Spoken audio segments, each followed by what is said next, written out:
Intentaré que este video no dure mucho. No quiero sobreanalizar un tema del que ya se ha hablado en demasía. En esta ocasión, he traído un video, cortesía de un colega de comunidad, para hablar respecto a los gráficos de Zelda y de la potencia de la Switch en general. ¿Será que el concepto de esta consola no se compara a sus antecesoras? ¿Que la Wii U no es tan diferente al concepto de la Switch? Veamos el video, para que entiendan de lo que hablo. Empecemos. Miren, antes que me digan que soy un hater de Nintendo y que me gusta emularlo todo y bla bla bla, solo les diré que no solamente tengo dos Nintendo Switch, sino que he gastado lo suficiente en juegos para esta consola. Típico. Para que tu opinión gane validez, debes sí o sí decir que gastaste mucho en el producto que criticarás. El juego es increíble, sin duda, pero corre a 30 FPS, como el Breath of the Wild. Y el Breath of the Wild fue elogiado por todos, sin importar sus FPS. Que mira, no es que sea un gran problema, al final 30 FPS son más que disfrutables. Entonces, ¿cuál es el punto? Pero el tema va cuando en algunos sectores del juego estos FPS caen drásticamente. Pues que en Tears of the Kingdom incluso pasa más seguido. No es que sea insufrible, de hecho la mayoría es bastante breve, pero pasa. Es lógico que pase más seguido si es una secuela funcionando en la misma consola. He visto a mucha gente comentar que con este tipo de juegos ya se nota que la Switch ya tiene sus añitos encima. Y esto nos lleva al siguiente tópico, el gameplay en emuladores. Que como ya había mencionado, el juego corre 1000 veces mejor en estos. Todos los juegos corren mejor en PC que en cualquier consola, es cultura general, siempre y cuando tengas un buen PC. ¿Cómo es posible que tengas una mejor experiencia emulándolo que en la consola original? No sé si este usuario esté calificado para dar opiniones sobre la industria en general, si necesita plantear esa pregunta. Verán, en los tiempos de Nintendo 64 y GameCube, la gran N se centraba mucho en la potencia de sus máquinas. Pero esta táctica financieramente no les resultó del todo bien y decidieron no centrarse tanto en la potencia, sino más bien en la innovación y en ofrecer al usuario nuevas experiencias de juego. Eso es cierto, y ya sabemos por qué la GameCube perdió ante la Play 2. Puede que la DS no fuera más potente que una PSP, pero la jugabilidad de sus juegos era tan llamativa y sus funciones eran tan innovadoras que el público la prefirió antes que la PSP. Y mira que la portátil de Sony para su época era un titán en potencia, y la potencia perdió contra la innovación. Sí, linda historia, pero tu video se trata de que no tener potencia es negativo. La misma historia se repite con la Wii versus la PlayStation 3 y la Xbox 360.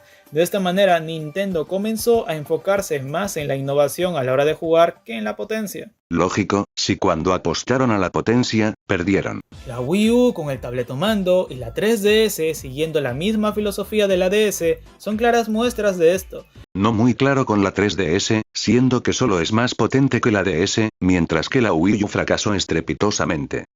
A pesar que existen emuladores de estas consolas, jamás van a poder igualar la experiencia de poder jugar sus juegos en las consolas originales. Como con la Game Boy Advance o la DS.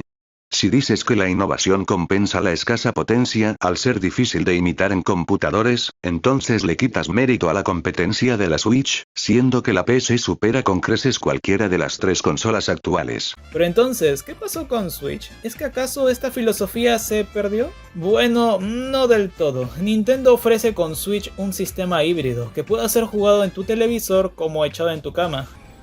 A eso llamo simplificación. La Switch se vendió bajo el concepto: juega con un amigo. ¿Cómo integra eso en su consola? Dividiendo su mando. Yo puedo jugar acostado con cualquier otra consola si hay una tele en un dormitorio, no sé si eso lo sabías. Además que al inicio mostraban a los Joy-Con como la más grande en jugabilidad y ya sabemos que fue todo lo contrario. ¿En qué modo fue lo contrario? Puedes jugar varios juegos de tiros con una mayor facilidad siendo que puedes apuntar, no con el mando completo, sino apuntando con una mano, como un ratón, simular una espada o lanzar una pokebola, incluso boxeo. Esas cosas las hacía la Wii, pero necesitaba un sensor y un nunchak. En la Switch todo eso viene incluido. Pero en cuanto a jugabilidad, era algo que en sus anteriores consolas podías decir que con mucha fe, aunque emularas el juego, no ibas a tener la misma experiencia. Con Switch pasa lo contrario. Sus juegos tienen una jugabilidad más tradicional. De hecho, son raros los juegos donde se usan funciones que no sea agarrar el mando como toda la vida. ¿Cómo diablos es posible que un usuario random pueda hacer un video, escribir un guión, y seleccionar un material visual que diga totalmente lo opuesto? Aquí es cuando uno dice, no todo el mundo debería tener acceso a Internet. ¿Por qué esa decisión de no hacerla más potente? En anteriores consolas hasta se podía justificar, porque sus juegos tenían jugabilidades únicas, pero en Switch, pues no. Veamos los juegos más vendidos de la Switch. Es un listado importante. Para ser una consola tradicional, es muy exótica. Por esto, ya entiendes bien el punto del por qué la emulación en Switch parece afectarle más que a sus hermanas menores. Al igual que afecta tanto a la competencia, que sus propios juegos no necesitan de una consola, mientras que con la Switch, sientes que lo estás jugando mal, porque para jugar bien, requieres de un ratón, del mismo modo que se usa en la consola, ya que, por la facilidad que brinda el Joy-Con, se siente mucho más versátil que solo usando la palanca derecha. Y ya en pleno 2023 a la Switch ya se le nota muy por debajo en potencia, teniendo en el mercado ya la Series X y a la PlayStation 5.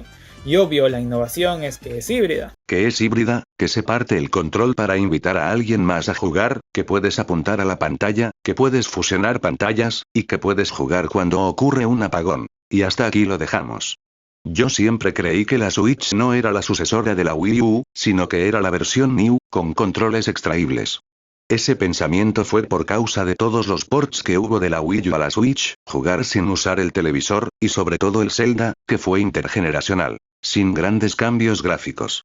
Pero les dejaré un lindo mensaje. La potencia es una excusa para la consola que no tenga nada nuevo que ofrecer. Agradecimientos especiales a Alter y un saludo especial a la comunidad. Hasta luego.